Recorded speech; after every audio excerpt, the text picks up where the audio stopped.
Most men are not living for themselves. They're actually performing for other men. The car, the watch, the flex posts, the money talk, the glitz, the glamour, all the girls that you got, the constant need to prove something. A lot of it has nothing to do with purpose, and it has everything to do with male approval. And here's the irony. The same behavior men think makes them look powerful often signals the exact opposite. Because men who are truly confident don't spend their lives trying to convince other men they're important. They're busy building, they're leading, they're improving. Today we're breaking down male seeking approval, why it traps so many men and how it weakens masculine identity, and how to break out of it before your life becomes one long performance.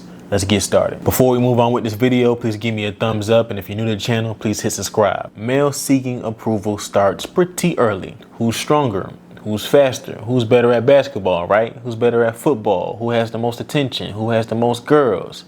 Competition is natural. Competition can be healthy, but for most men, it never evolves. They grow older, but the mentality stays the same. Instead of playground status, the competition becomes adult status. Stuff like, you buying your first car, income, you might be buying your first house, the amount of women that you have, the lifestyle that you live in. Now the entire goal becomes appearing impressive, not becoming capable. And those two things are very different. Male approval seeking turns life into a performance. Everything becomes a display. Social media posts, lifestyle choices, even career decisions. Some men choose jobs not because they care about the work, but because it impresses other men.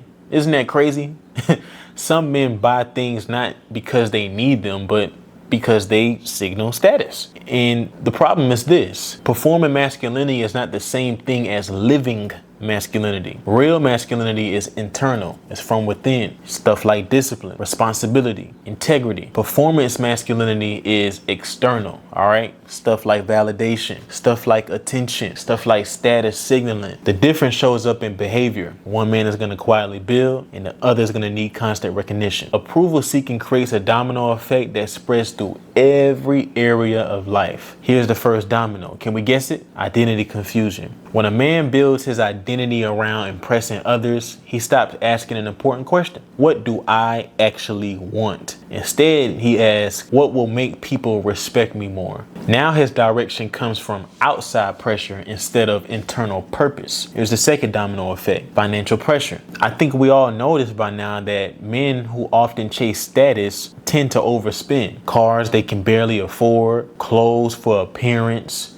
They might be going out and buying everybody drinks. They might be participating in lifestyle upgrades that they don't even need. Now financial stress enters the picture. Here's the third domino: emotional stability. When your confidence depends on other people's approval, your mood becomes unstable. Praise feels great, criticism feels devastating, because your identity is tied to external reactions. And you do not want that. Now, women notice approval seeking behavior way faster than men realize, because approval seeking energy is insecure. A man constantly trying to prove his worth looks different than a man who already knows it. The difference shows up in subtle ways, all right? Body language, eye contact, conversation, decision making. A man chasing validation always feels the need to explain himself. He brags, he seeks acknowledgement, whereas the man who feels confident, or the man who is confident, doesn't need that constant confirmation. He's gonna move with quiet certainty. Women naturally respond to that difference because certainty signals stability, and stability creates attraction. Real masculine confidence comes from competence, not applause. Competence means developing real ability.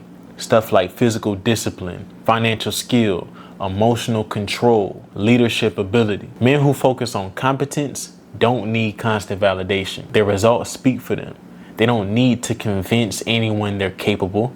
People see it. Breaking approval seeking behavior requires self-awareness, and here are some adjustments that you could possibly make to see a difference. Number one, you got to stop performing online. You need to reduce the urge to broadcast every success. Reduce the urge to broadcast every single thing that comes down that news pipeline. Not every achievement needs public validation. Build quietly. Let the results speak for themselves. Number two, focus on personal standards. Ask yourself different questions. Instead of, will people respect this? You need to start asking yourself, does this improve my life? Internal standards create authentic confidence. External standards are going to create endless pressure.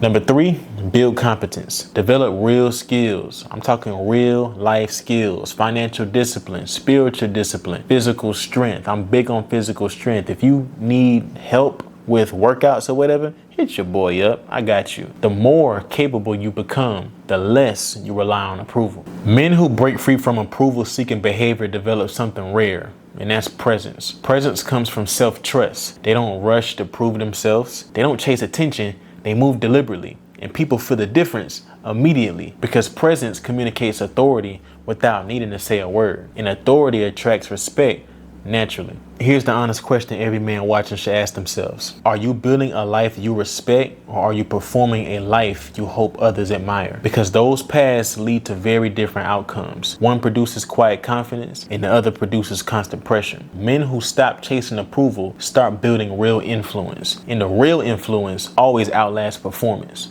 Now, next episode, we're going to tackle another important topic. We're going to talk about why emotional discipline might be the most underrated masculine trait. Till next time, I'll see y'all next time.